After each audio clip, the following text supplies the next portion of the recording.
The clinic here in Santa Clotilde has 40 beds. They have a coverage area of 300 miles of river. In the area, there are 30,000 people. In this clinic, there are 4 doctors. It adds up to 1 doctor for 5,000 people. The doctors here tell me they want to keep this hospital running. They need donations, and they need as many resources as they can get.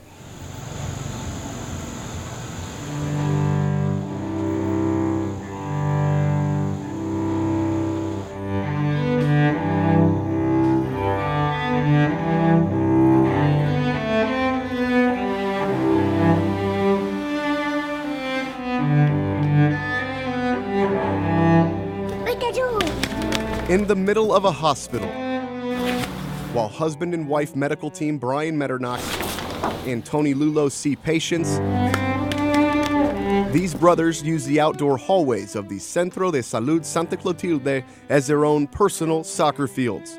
They act like kids. Boom. Boom. Learn silly greetings and drink boiled, clean water. Clean water. To us, it's never even an afterthought. We turn on our tap, our water is fresh, it's simple. But in Santa Clotilde, nothing comes easy.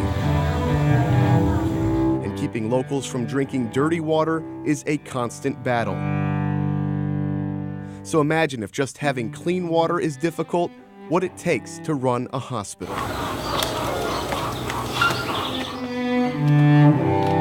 So we'll just go behind them below. Right. With books in hand, they are doctors where on-the-job training and how fast they can learn could be the difference between life or death.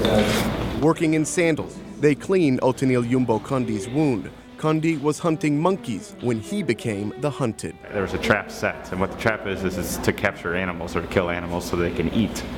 So it's a shotgun with a cable tied to it, and then as the animal crosses the path, they'll set the cable off and the shotgun goes off. He's unlucky that he went into the trap, but he's lucky that the pellets went to one specific point in his heel instead of all over his leg.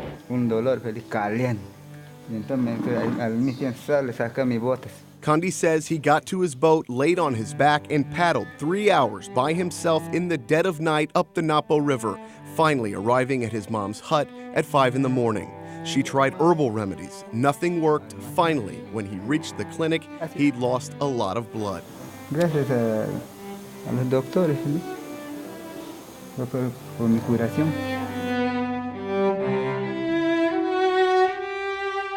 In Santa Clotilde, time seems to stop, and for Mirela Sikiwa, it did, when she was just a whisper away from death. Mirela didn't say much, but she didn't have to. Her face says it all. She is embarrassed. Her leg is gone. Mirela's mother says she was bit at school. It took 2 days to get to the clinic.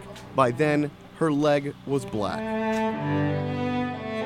It's hard for this mother to talk about the day her daughter was bit by a pit viper, but she knows there was no time to waste. Take the leg or bury her daughter. Mirela waits for a new prosthesis since she grew out of her old one. It took 3 days before she got over her shyness, but finally showed us her amputated leg. No puede caminar por su dolor. Clemenzia was also bit by a pit viper. She got to the hospital in time for doctors to save not only her life, but her leg. Every day we can probably save a life. Brian and Tony gave up their lives in Chicago to help Peruvians for the reason you just heard, to save lives. We have that common bond of humanity, and we recognize that, and we recognize them, and that's what we're here for, is to help them. But help could disappear, and Brian's goal now isn't just to be a doctor, it's to be a fundraiser and to convince people back home in the United States that what he's doing isn't just some extended vacation in the jungle. And a lot of people say, oh, well, there's poor people in the U.S., and there are, and there's need in the U.S., but you have to come and see what the needs really are. Like I said, a lot of people can get an ambulance, they can get to the nearest ER. Here, there's nothing. So the need is even greater. Meet Martha Luz Hipa Sikiwa, a baby who would not be alive if it weren't for the clinic. Que opere o no. Yo dije que no. Porque la madre me dice, no, si no operamos tu mujer y tu bebé, de pronto muere. Y yo, ¿cómo voy a hacer?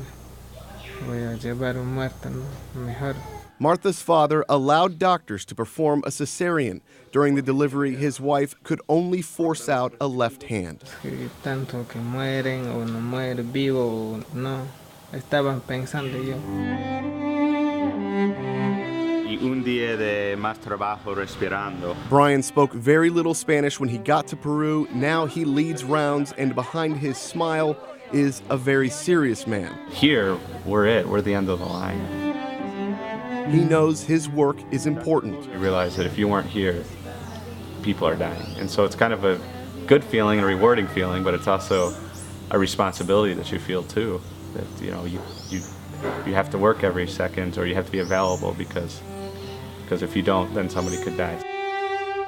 The clinic needs a solar panel, among other things, to keep cultures. Promptly at 10 every night, the electricity is turned off, and pitch black doesn't even begin to describe how dark it gets. When we get the knock on the window at 2 in the morning that there's somebody, that there's an emergency here, a baby who's not breathing well, we kind of look at each other and, you know, if he's tired, I'll get up and go. Or if I'm tired, he'll get up and go. Night or day, this couple laugh together, work together, and they sacrifice together. They have no air conditioning, no hot water, and are thousands of miles away from family. But Brian and Tony say they wouldn't have it any other way. The best reward of all for them comes with 2 simple words. Gracias. Gracias a ellos que hacían salvar su vida de ellos. Mi esposa.